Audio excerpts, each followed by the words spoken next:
ఇవన్నీ కూడా ఎప్పుడూ చూడని విధంగా జరిగిన మార్పులు. ఇవన్నీ కూడా ప్రతి పేదవాడి ఇంటికి తీసుకొని పోవాలి. ఇవన్నీ కొనసాగాలి అనంటే కేవలం మళ్ళీ జగన్ అయితేనే ఇవన్నీ కొనసాగుతాయన్న మెసేజ్ తీసుకొని పోవాలి.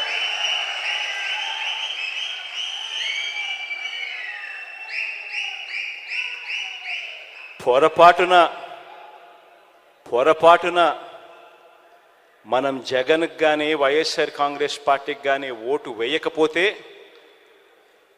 పొరపాటును కూడా అది జరిగింది అని అంటే మన అంతటా మనమే మళ్ళీ వాలంటీర్ల వ్యవస్థ మాకొద్దు, జన్మభూమి కమిటీలు కావాలి అని చెప్పి మనమే సంతకం పెట్టినట్టే. మళ్ళీ పేదవాడు బతుకు చిన్న భిన్నమే. Subscribe Saksham Vizag.